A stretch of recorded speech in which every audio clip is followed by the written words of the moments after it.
The next on our agenda is a panel discussion with the youth. So I think Supreet Singh, Supreet Singh Manchanda, who's been kind enough to hand select a few youth who will be on stage here with us. And we'll now have a panel discussion. The topic is Sikhi in the 21st century. With that, I'm going to turn it over to Supreet Singh Manchanda.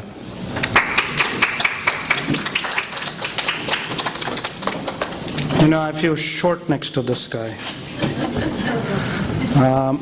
Good morning. Vaheguru Ji Ka Khalsa, Vaheguru Ji Ki Fateh. Would the panelists please come up? I'm not sure we need tables. Do people need tables here? No, we don't need tables. No tables necessary. We can just sit and talk. I know, but only if they fall asleep, you know. Put their head on the table.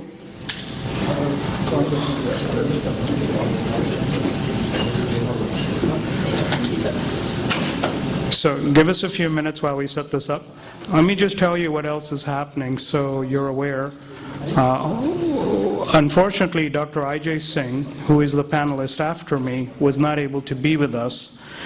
He is here through my computer, and we will project him up here and be very, he'll be able to join us technologically. So I just want you to know we're making arrangements to do that. And so, those of you in the back, you know, you can move forward. It's actually, the air is better this side. The air is less over there, more over here. Come move forward. Come up. Okay. Thank you very much. Sorry while we get set up. So while we're going to get set up, let me tell you what I'm going to do. This will help use up time. I'm going to take you through a journey. And this journey requires us to sort of imagine. And the imagination that we're going to try to do is move ourselves 500 years from now into the future. You know, we're very good at looking into the past, but let's do a visualization into the future. And it's really important. And so, as you'll meet some of the panelists, we're going to try to take you on this journey, which we'll try to imagine what the future will look like. You know, we say many things about a great expectation of a future, but it's really important to look at how do you get there? What is the reality of the journey?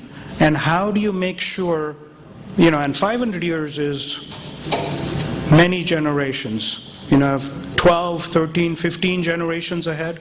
So none of us, or our immediate families, or even our immediate offspring are going to be around. So the degree of influence we exert is very minimal.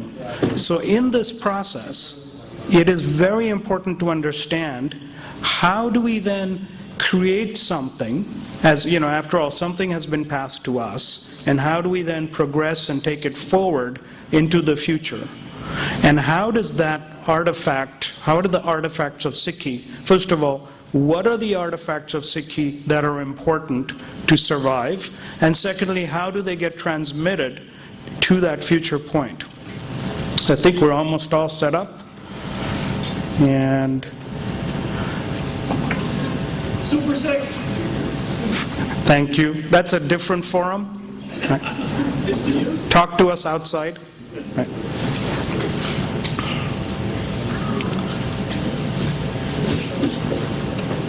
So I really asked a lot of young women to join us on the panel, about 9 of them, and they all were busy or couldn't make it. So Eileen, you're going to be the power of 1, right? So you represent 5 women. We're just going to measure you that. All these men and you. So just think of how much it takes to balance. All right. Let me introduce you to, actually, let's just have you quickly do an introduction and talk about who you are and what's important to you. You know, 30 seconds. It's easier. My name is Eileen. I'm new to Sikhi. I write the Super Sikh comic books with Supreet. I do a lot of Gurbani Vichar. I'm very passionate about that. That's me. How long have you been a Sikh? About 2 years. Thank you. Waheguru Ji Ka Khalsa, Waheguru Ji Ki Fateh. My name is Jujhar Singh. I was born and brought up in the Bay Area. Recently finished university and now working full-time as a software engineer. As to what's important to me, I think basically learning what Sikhi is. There's a lot to learn. So for me, strengthening myself in those aspects is most important to me currently. All right. Thank you. I'm Gagan Singh. A little louder, please. Vaji Khalsa, Vaji Fateh, I'm Gagan Singh, and I work in the Bay Area as a product manager at LinkedIn. And apart from that, for the last 10 years, I've been a community organizer and have been organizing. I have been organizing Gurbani Vichar groups in Bangalore, Dubai, and here, and that's what I can share. Waheguru Ji Ka Khalsa, Waheguru Ji Ki Fateh. I am Sat Santokh Singh. I became a Sikh in 1971. What's important to me is bathing in the Nam. Waheguru Ji Ka Khalsa, Waheguru Ji Ki Fateh. My name is Gurmastak Singh, and I'm a second-generation Sikh. I was born in Los Angeles and studied in India, and I've been for the past 20 years working doing seva through sikhnet.com, and that's what I do along with a team of other sevadars. Thank you. So a little bit of housekeeping before we get started. There are going to be index cards that are going to be passed to everybody to write questions so that we will have written questions. This will be after we have had a discussion. So feel free to do that. That's the only way we're going to entertain questions. Just make sure that we're doing this right. Okay, here we go. Let's get started. So, everybody ready? All right. So this is a journey. So I'm going to take you on this journey. It's 500 years from now. It is longer, it is almost the same amount of time as Sikhi has been alive that the next 500 years is going to be. And it's going to be really important for us to think through. You know, we say Raj Karega Khalsa. We say Sikhi is going to be alive everywhere. And in this modern world, with lots of pressures and lots of interesting new problems, climate change, heating up of the planet, resource management, the hyperspeed of technology, how do you keep people, from lagging behind? So in this space, we're moving 500 years from now, and given the level of change that has happened today, I want you all to dream and say, where do you think we will be? And what does this mean for Sikhi?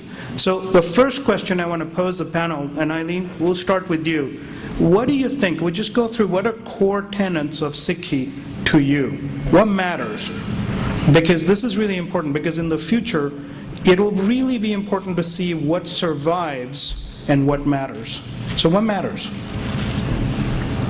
Well, I think that the future means change, and the change would naturally be on many levels. So technological change, cultural change, maybe just other kinds of patterns of change. But then you have to say, well, what is constant? So within Sikhi, what matters is what's constant. Cultural changes notwithstanding, technological notwithstanding, and to me, one of those at least is ethics. So the morality and ethics that is within Sikhi is something that will withstand and not break over time. So Gagan Singh, what do you think? Oh, Same question. That was a surprise jump. I'm going to jump all over. It's time to wake up, people. Yeah, so, I was looking at this and I was reading Bani and I came across Mata kare pachchim ke tai, purab hi le jave. Then Guru Sahib says we plan that, hey, we'll go there and then it's up to the Karta Purakh where he takes us.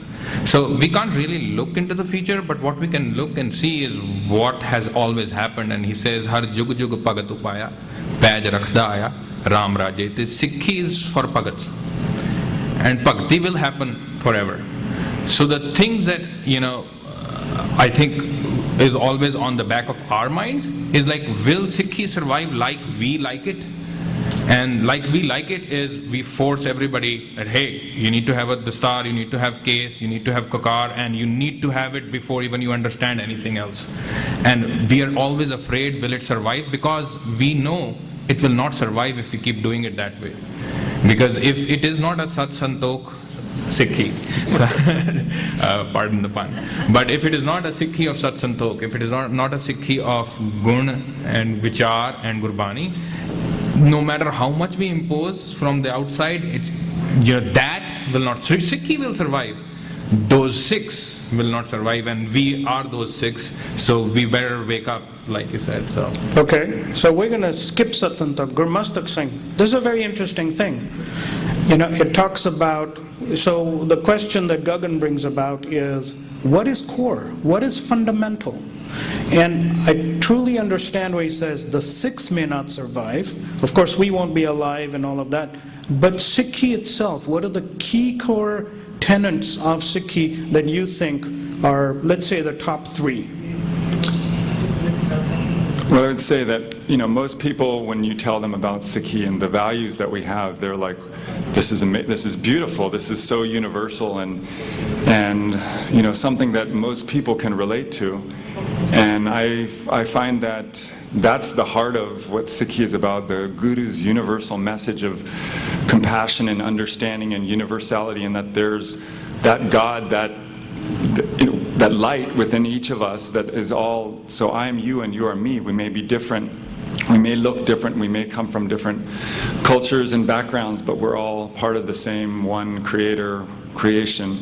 And so I think that's the essence of what I feel like Sikhi is, its jewel, is that those values, and those values will sustain all other changes of things that go on in our lives. So we talk to a lot of young people, and with a lot of young people, there's three laments, and I use the word lament very carefully. One, I don't understand what you're doing. Two, you're not helping me making it relevant to today. And three, why do I have to wear this turban?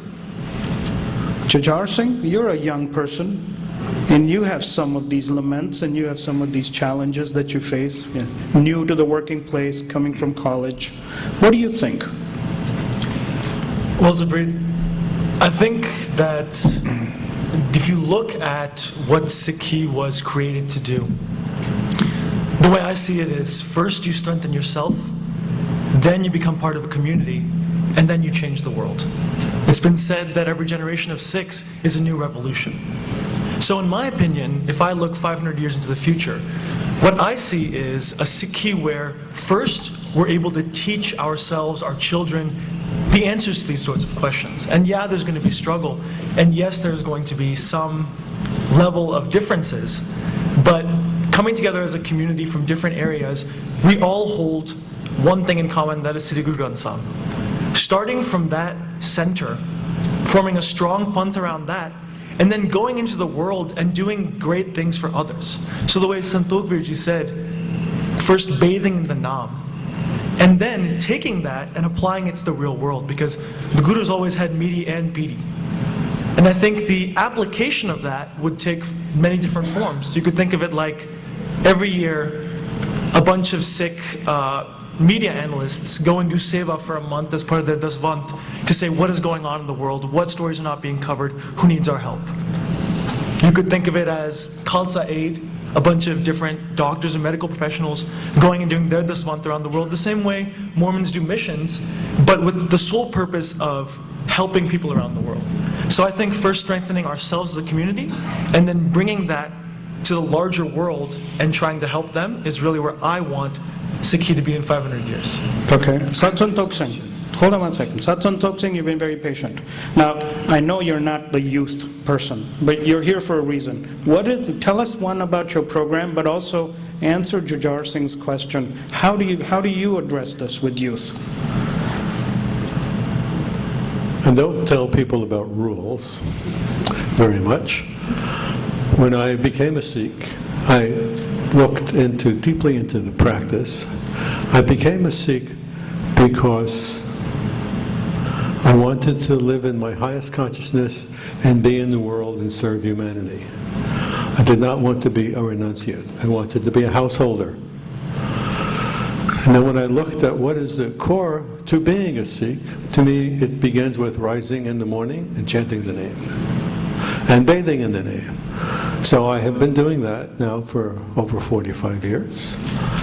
And I have had thousands of students, and maybe hundreds have become Sikhs. I've never asked anyone to become a Sikh. I've never suggested it. People have done so who are following me because they wish to have the same experience. What we have to share with the world is bathing in the name. And also, well, other things too, serving humanity, earning righteously. But those are the real core to being a Sikh is to bathe in the holy name and to love God and share that love with everyone on the planet. Okay, but here's a young person who says, listen, I hear this from the Gurdwara every day, bathing in the name. From a practical perspective, Gurmastak Singh, what is bathing in the name on a daily basis? You're a young person. Remember when you were 17? Yeah. What did you want to do and what was the reality of it? You know, hormones are raging, you want to hang out with girls, it's kind of normal, right? And so it's really important to sort of, how do you reconcile that with your Sikhi? Remember, 500 years from now, I want us to start migrating 500 years from now. It's a mental migration. Thank you. Yeah, that's hard. That's hard to think about that far in advance. But I feel like when I think of what made a difference for me was when I don't, it's really when he says like bathing in the name, to me it's like having that connection. So when Guruji says, always remember God, always chant His name, it's like keeping that close, because in our everyday life we're busy, our minds are doing this and that, we're caught up in the maya of everything that's going on in our lives, and when we don't have that connection and stop and just, okay, this is all an illusion, and what do I need to have that connection? And so getting up in the morning, doing Simran, doing meditation, doing Nitnem, doing whatever gets you that connection that you feel like, okay, now I understand. That's to me what is kind of the what carries me. But that's something you can't preach to somebody and say, it's not an intellectual thing, it's something that you experience. And for me, when I didn't do that, I would feel negative, irritable, unclear about my life. But when I did that, I would have more focus and clarity about what I'm supposed to be doing, and more joyful and happy. So then I was full, so that I could share with other people and help inspire other people so that they can have the same experience. So Eileen Kaur, as a woman, what does that translate for you? And what would you tell the young women of the future?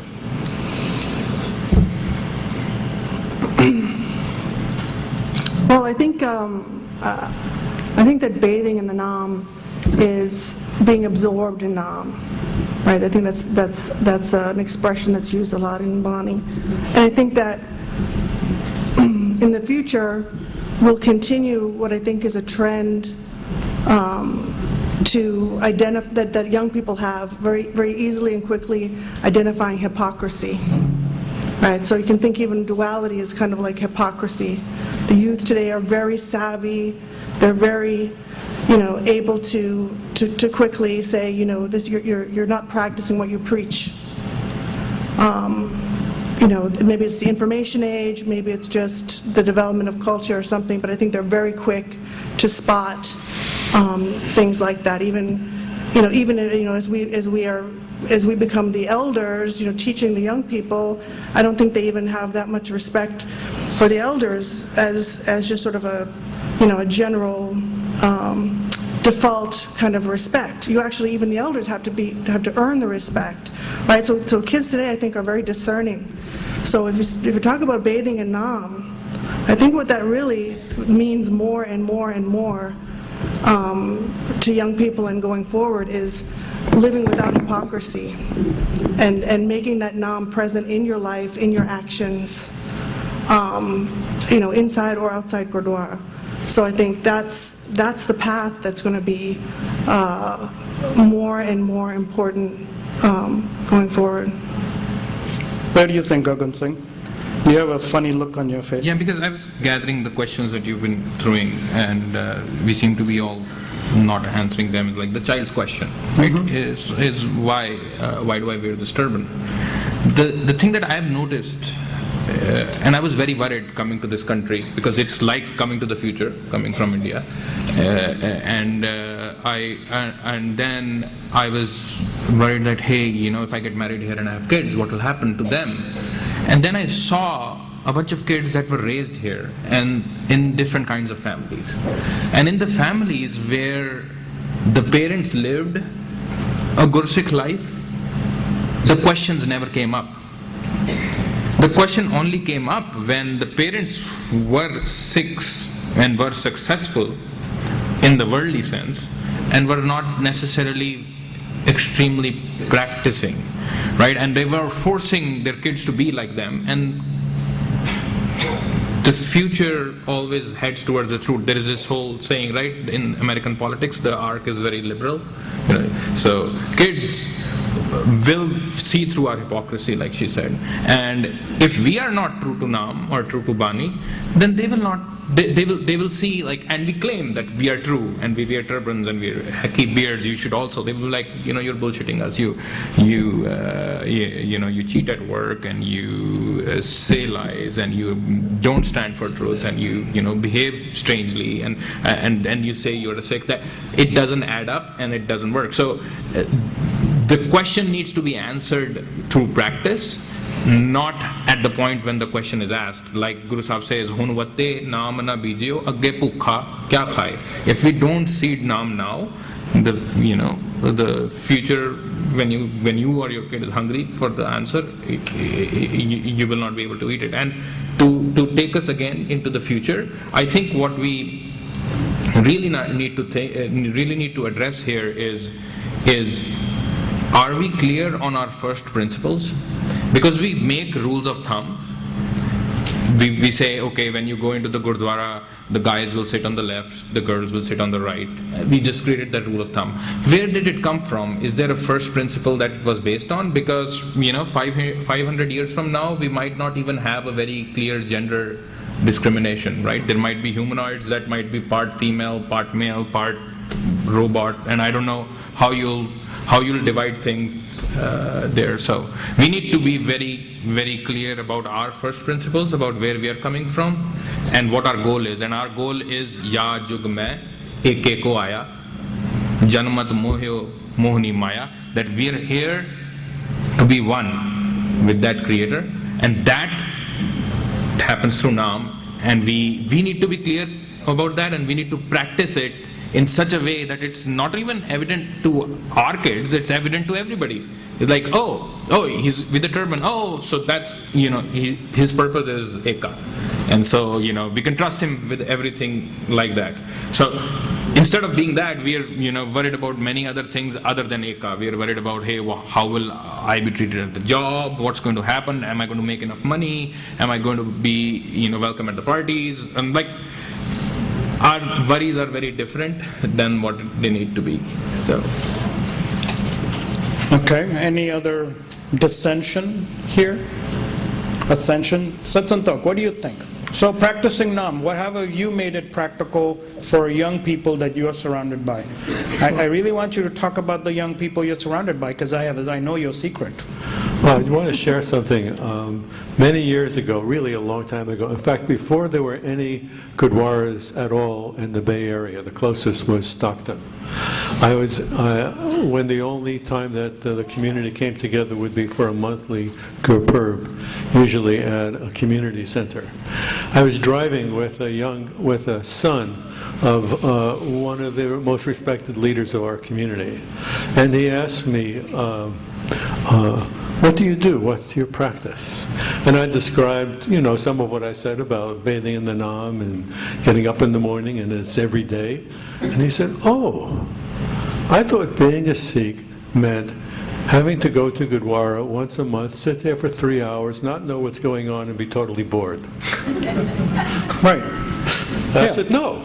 Many kids feel that. Yeah, well, so also I remember one time in the Fremont community, some parents who admire the way our Prabhanamkar and our kids are living in the Dharma asked me to come to counsel their kids as to help them be more dharmic,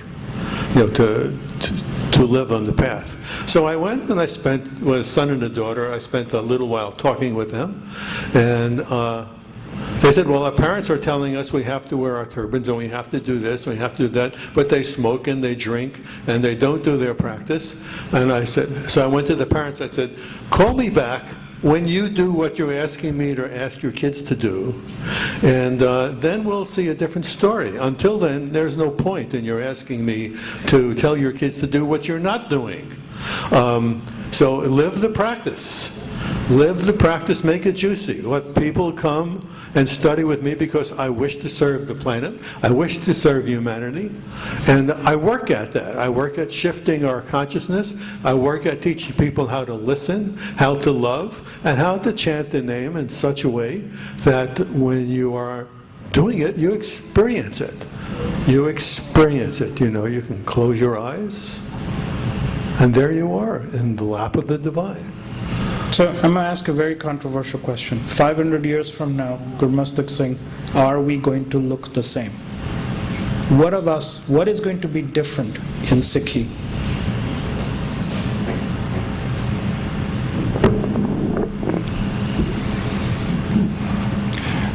Right now, when I think about the place where the planet is now, there's a lot more, I feel like there's a consensus of the way that many of the forms of religion have been taught. People are not getting the juice anymore. It becomes a ritual or something that they were told to do, and there is no essence for that, or at least the way that they were taught, they didn't get any value from that. So more and more people are relating to some of the concepts that Sikhi teaches about, God is in everybody and part of everybody. And many of they may not practice any particular faith or call themselves religious, but they do feel that there's some creation, some energy that binds us all. And so, I think of the line, Raj karega khalsa ki kare na koi. And I think about also when there was the prophecy of 960 million will be, and I have to ask myself, what would that look like? I don't know if it's in that 500 years or if that's far ahead into that. I don't know, but I know that this spirituality and the practice that the light of Nanak was all about, you're not Hindu, you're not Muslim, you're not Sikh, these are just constraints that make us separate from each other. And he was talking about, no, you're forgetting it. Like, chant God's name, whether you say this name or that name, we're all part of the same. So I think, I don't know what we'll look like, and I imagine there'll be many different ways that we'll look and practices, but I think I feel like where we will be is that understanding of that unity in all of us, and some of these concepts which are starting to kind of become more prevalent in humanity, that we need to care for our environment, we need to care for each other, and all of those things will become more and more apparent, especially as there's more population, more poverty. There'll probably be many hardships with the planet and things that will push us, that we'll have to put our hands together and work together. And that's normally like, there's an earthquake and you say, oh, my neighbor, oh, hi, I am so-and-so, like you maybe never met them. I mean, that's kind of where we're in our computers all the time, and you know, that we miss that connection, and I think that's what we'll be more connected to each other. So, thank you. Eileen, you know, this is really interesting. We'll get to questions here. I got some questions, got some nice feedback. I want to ask you something, because you're, I think, the newest member of the faith. 2 years. There's a couple of schools of thought. There's a school of thought that says Sikhi has to be 100% pure, and you have to look a certain way and behave a certain way, and how dare you do other practices. And then there's this whole interfaith movement where you're having dialogue with other people, showing them about Sikhi and the good practices. And there's a whole group of people that say, don't do that. Don't do that. It's un-Sikh-like to do that. But you're a new person to Sikhi, and how you got into Sikhi, I'd love to know about your journey, because I think it's really important to ask this question. How do we deal with people of other faith and stop this, don't do this, don't do that type of thing?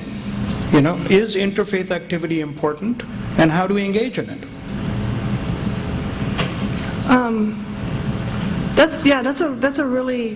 That's a really hard question. I mean, I didn't That's have... why you get it. I didn't have faith before Sikhi. So I was an agnostic, borderline atheist person, and I acquired faith from reading Gurbani, and had a personal revelation as I read Gurbani. There was no other introduction path for me, except just I wanted to understand what motivated the Sikh people that I saw and learned about to do what they do. What is the source? And so I wanted to read the source. I wanted to learn Gurmukhi and understand what it was. And I didn't expect that to lead to a personal connection, but it did. And so that is my journey. I don't know how, you know, I'm kind of in a point for myself where I'm just trying to be a better Sikh over time. And it's very clear to me how you know, that sort of portion that is, here's a day I'm doing really well, here's a day I'm not doing well, you know, here's the journey. It's very kind of obvious to me, because I'm very different than I was 2 years ago. So I think if you're having this interfaith discussion, or this other trying to connect with other people, that's the part that you can connect on, is, you know, what's your journey like? This is my journey. This is what I'm trying to do. What are you trying to do? Because you can't, I don't think you can achieve connection, right, by shaming. You know, the shame element is something that is divisive, and it pushes people away from that connection, right? So if anyone here is perfect, maybe they can correct this point of view, but I think everyone has some journey that they're on, some struggle to be a better Sikh over time, and so that's what we can show as we talk to others, people who are new to Sikhi, or people who are, you know, maybe they're just in a place where they're struggling, or someone from another faith, is you just share what's personal and meaningful to you, and let that person connect on that, rather than, you know, this is not good enough, or that's not good enough, or you know, start judging people, because then you just make them feel bad. There's no connection, there's no support, uplifting, let's do this together, let's be better people, or better Sikhs, you know. So that would be the place that I would share. Great. So I have a bunch of questions here and some wonderful comments. And so, do you mind? I'm going to take these questions and toss them out over here, right? Okay, here's one. Many Sikh youth are increasingly mixing different lifestyles. And Sikhi was meant to be a lifestyle, or a faith, or a religion. You know, what do you have to say about that? Gagan? So, I think what we need to, again, like, my agenda is just one, is to let us take a step back and always realize that we need to get our answers from Gurbani. And what Gurbani hints at or directs us that there is just one Dharam. And it's not called Sikhi, there's just one Dharam that was through Prahlad's Dharam, Kabir Ji's Dharam, our Dharam, and is going to be the Dharam forever. That there is just one truth, right? So if we claim that Sikhi is a religion that, in comparison to Islam or Christianity, who are religions are like it has these rules and this and that, then it becomes very. Then your questions become very relevant around, hey, okay, so how will it look like 500 years from now? But if we take a step back and see that, truth is going to was aaj such, jugaad such, and will remain such, then truth will remain such. So, and to your previous question on just appearance, what will Sikhi look like? We can break it down even today. The Khalsa has always looked the same. The Khalsa looks the same, and the Khalsa will look the same. There is a spectrum on the learning of Sikhi, right? There are Sindhis right now, there are Kashmiri Sikhs right now, there have been all kinds of Sikhs, there were, across India. And even now, there are people in various, gradations of learning who are walking their path and learning how, from whatever, source or environment they're getting, and they're at different stages, right? And we get so judgmental about each other. Oh, patit ho gaya. Oh, ye ho gaya. That's not what it's all about. It's about understanding that there is that spectrum, and then actually checking, Aparne girban mein sinniva karvek. That's my job, is to check. Where am I on that spectrum? Have I actually, I am wearing the pek of a Khalsa, but am I pek dikhaye jagat ko logan ko baskeen, or am I Guru ka Sikh, or am I Khalsa who's giving the para on or protecting and carrying forward the message of the Guru through his actions? So first answer, Khalsa will always look the same, has always looked the same, and is looking the same. There is a spectrum on how people, and it's purely on looks, right? There is a spectrum on how people who claim to be a part of the Sikh faith will look like, and there has always been that spectrum. It's not that, even at the time of Guru Gobind Singh or Guru Nanak Padsha, everybody overnight wore kripans outside and wore banas and wore the malas. There was a spectrum even there, right? There were people who lived in the villages when there were prices on the heads of Sikhs who did not look like Khalsa, but were supporting the Khalsa, were reading the Bani, wanted to be like that, could not find the courage or the conviction, but then some of them found. So this, ups and downs in the counts of people looking like Khalsa have kept on happening, will keep on happening, but there was one Khalsa, Guru Nanak Padsha, that was enough for the whole world, so we don't need to worry about that count. Okay, so in 500 years, Sikhs will definitely be a lot more diverse in terms of what works, professionals, people engage in. How will we make sure that the young generation does not always face a challenge to convince this already established people that they're normal? Sat Santokh Singh. Well, that struggle wouldn't be any different. I've never seen it as a struggle for myself, within my own family and within the young people I work with. I really don't see it as a struggle at all. In fact, I told my kids when they were 10 or 12 or 13, 14, I said, you're Sikhs because I'm a Sikh. You're what? You are Sikhs because I'm a Sikh. Okay. I will love you whatever you decide to do with your life. If you wish to follow this path, I bless you and I hope that you do, but I will love you however you are in the world. I didn't feel any need to pressure them or to worry about them. I wish to say that Guru Nanak made very clear to us that, let's see, how shall I say it? Every path in the world has some element of truth and reality. And we don't believe, as Sikhs, that we have the only way to realize God. I think we could look at every religion in the world and realize that there is some kernel of truth and beauty in it. So I don't relate to the pressure, actually. You live the life, and you, as long as what happened when each guru passed the guruship down to the next person, that light went, that light went, that light went, and that light came from bathing in the name. As long as that's real, as long as the experience is real, that juice will continue to flow. I don't see a problem. Interesting. So here's an interesting question. Since the Guru Granth Sahib states that there are no pilgrimage places other than those in the mind, how do you relate physical practice with spiritual practice? And that's something that, I would love, Jujhar, how do you as a young person relate doing something physically versus a spiritual piece? How do you personally do it as a young person? Is it certain types of exercise? Is it certain types of behaviors? How do you do that? So the question was, how do you relate the physical with the spiritual? Correct. I think in Sikhi, there's always been a balance of midi and bidi. When you say bathing in the name, it's not simply doing Japji Sahib or doing Path. It's also living that in your everyday life. Aline Penji was talking about hypocrisy.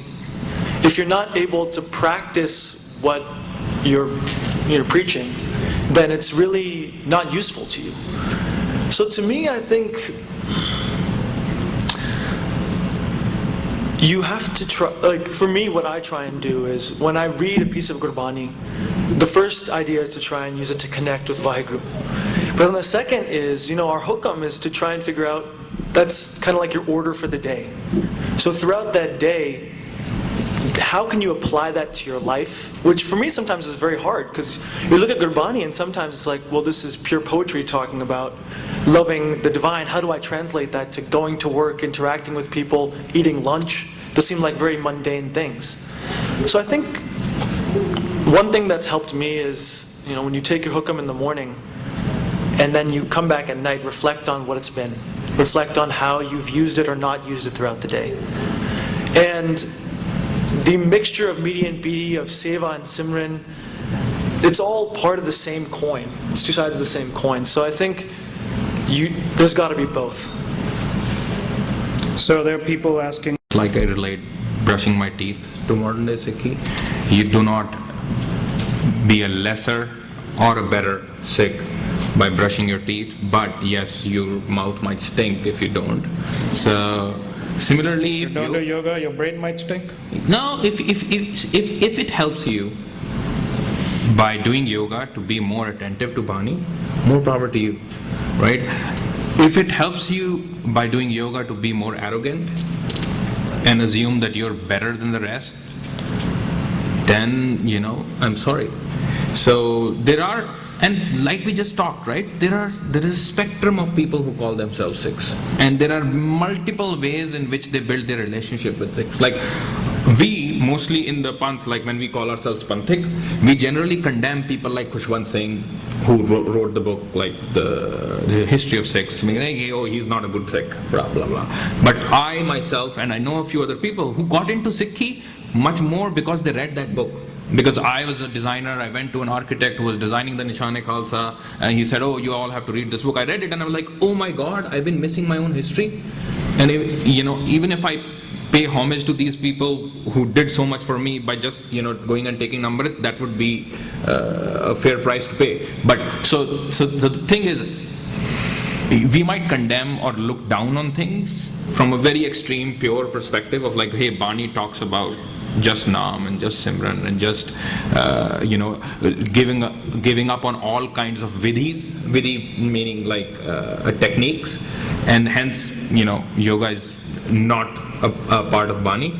But that's the wrong kind of approach. Nobody starts from being perfect. Everybody starts from some direction, and again, from my understanding, they don't necessarily have a necessary overlap. But just like going to the gym can help me be a better Sikh, doing yoga can help people being a better Sikh. So there should not be like coming into this conference. There was a lot of debate and fight that was going on Facebook around these kinds of questions, and I was looking at that and I was like, hey, wouldn't it be great if all of us who have questions could sit together and actually talk about Bani rather than keep slinging mud at each other, saying, hey, you are bad people because one day you did that. Like, really, is that? So here's a new question. Eileen, this I think might be Eileen or one of the non-Punjabi Sikhs, I want to ask you this question. While Sikhi is to be kept alive, and many think that survival of Gurmukhi is key to the survival of Sikhi, do you agree or disagree? Eileen? I agree. I totally agree. Why?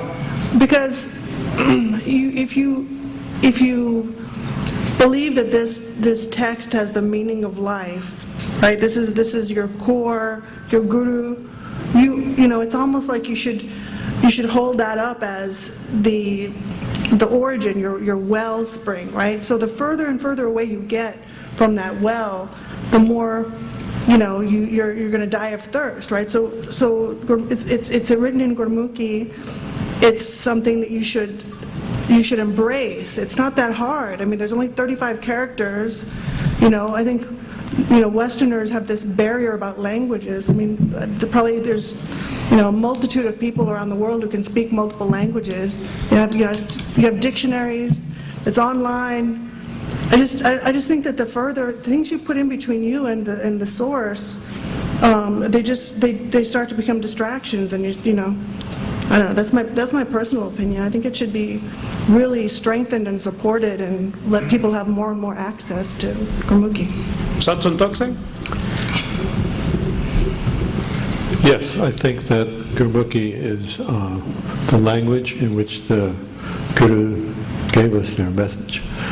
And for example, when I read Japji, I read the Gurmukhi script with the English translation.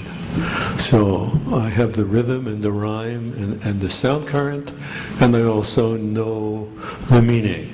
I can't translate the Gurmukhi myself, but I can read the script, follow the flow of the poetry, and know what I'm reading. And I think that is one of the core parts of Sikhi.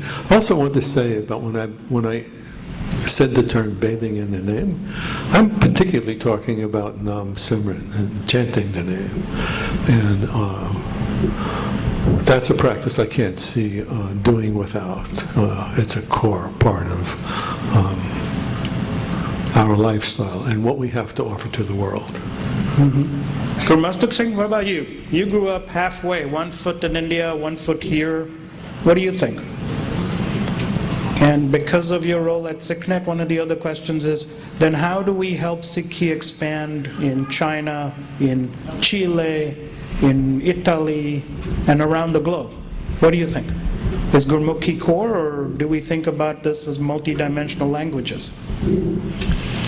Well, I think the starting point, especially when you're talking about people of other cultures and countries and languages, is really starting point is the message in their own language and that's the starting point, because obviously if they don't know how to read Gurmukhi, they don't know what it is. So to me, it's the starting point of sharing in the local, whatever their way that they can understand it, what the Guru's message was in their local language. And then as people get the love for that teachings and that practice, then they can delve deeper. Because, you know, like for me, even though I was born and raised a Sikh and I went to school in India,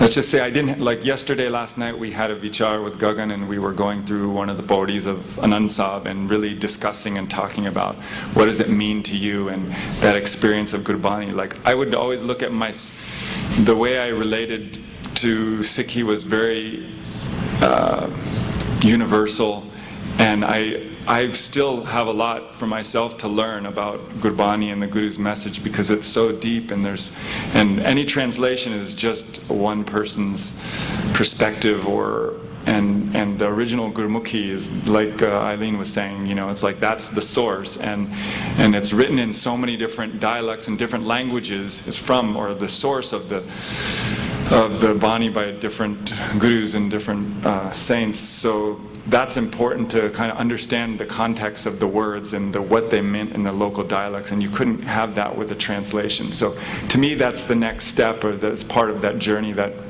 as people get into Sikhi and get attracted, that will be a necessary part. Can I add one thing too on that point too? Excellent. Go for it. No, I agree. But I think there's also, I mean, just as a Westerner, I think it's fair to say that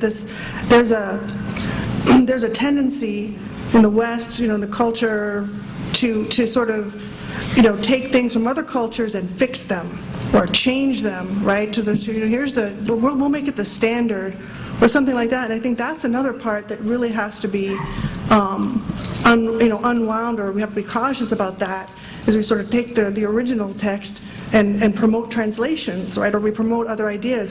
There's this element of change that happens, and I think that it's a fault in the way in Western society, it's, colonialism and all of the baggage has treated, these other texts. So it's a baggage that's carried along that can be unwound if we go back to the original source. So that's another reason why it's really important, so it doesn't become sort of, exotified or changed. Gagan and then Jujar. Yeah, so just to add on, like, there's a fine difference between when we say Gurmukhi and Punjabi. Right. It's not necessary for everybody to really learn Punjabi and go read Paiveet Singh's novels, but it is necessary, if we want walking this path, to understand Gurmukhi. And Gurmukhi, like Mahabir ji talked about, if you look at Guru Granth Sahib, Gurmukhi has been spoken in many dialects and languages, right? And Gurmukhi, when we say Gurmukhi, we don't just mean the script, we also mean the boli of the Bhagats and the boli of the Gursikhs.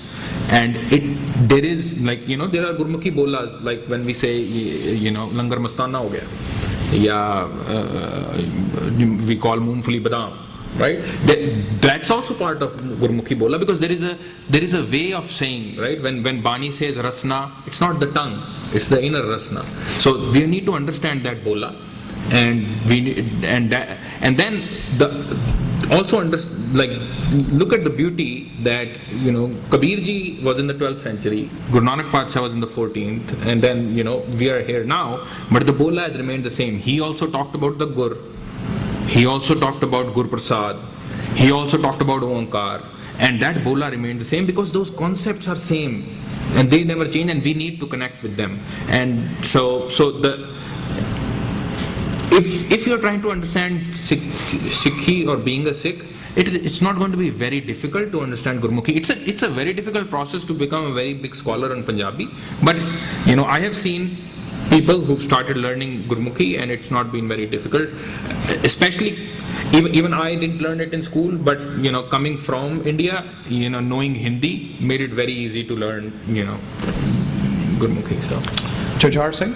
So I was going to say, I think it's kind of interesting that the Guru Granth Sahib is written in a lot of different languages and dialects, and the reason for that is because wherever Guru Sahib went, they tried to speak in the language of those people in order to explain the concepts to them.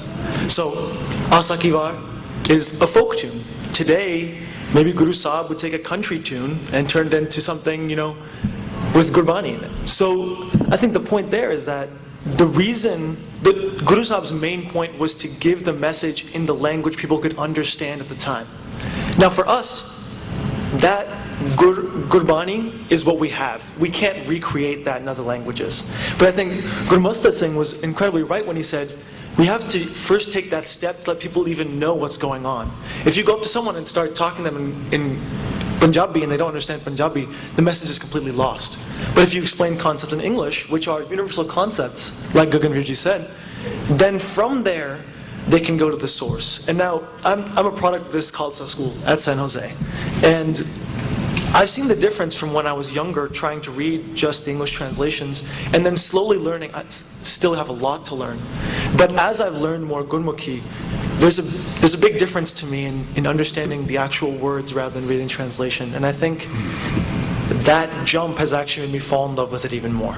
So as I continue down that path, I think Gurmukhi and the Guru Granth Sahib are unchangeable, and we have to create resources so that people can get there. Thank you. Satsatok, we have last word here. Thank you. For me, this life is not an intellectual experience. I remember reading about Guru Nanak when he was counting the bushels, and he went tera, tera, tera, and then he just stopped. Well, for me, I kind of stopped a long time ago. I got to chanting the name, and it just resounds inside me, and I don't really feel a need to do very much else. At the same time, you know, my wife and my daughter have bathed so deeply in the kirtan and the nam and the meaning, and sitting with them and in our Gurdwara, where this chanting, where this kirtan is going on, and every single person is partaking of it and singing in it and being part of it. And then, again, for me, maybe I'm a lazy person, reading the English while I'm experiencing the beauty of the moment. It works for me. Maybe in another lifetime, if I need to come back, I will make myself fully study the language. I certainly support anybody who's doing it. I watch my wife with 5 or 6 dictionaries in front of her when she's working on mastering a Shabad, and how she has to finally internalize the meaning before she could sing it, and I appreciate that beauty. And I could witness her expressing it and get it that way. Thank you. So we have a lot more questions, but let me just summarize this for us. I think I'm hearing a couple of common themes here. Gagan, what you said, which was very interesting, is Khalsa has been, Khalsa is, and Khalsa will be. That's a very unifying essence of who we are as a people. Now, Khalsa does not mean brown Khalsa, white Khalsa, green Khalsa, polka-dotted Khalsa. Robot Khalsa. Robot Khalsa. I want to see that one, Gagan. Yeah, you and I, we're going to talk about that offline. Girl Khalsa, very important. You know? So these are now my opinions. It is wonderful, wonderful comments. All those people whose questions I didn't answer or we didn't get to, come see me outside. I'll talk to you. Okay? That's an easy one.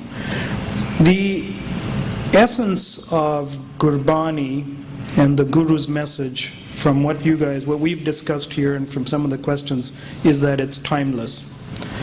It's not shapeless. We shape it. Culturally, with our knowledge, with our awareness of multiple cultures, we find new ways to approach it and create discovery. I'm a product, just so you know, I'm Indian born, but African raised and educated, and then been in the United States for a very, very long time.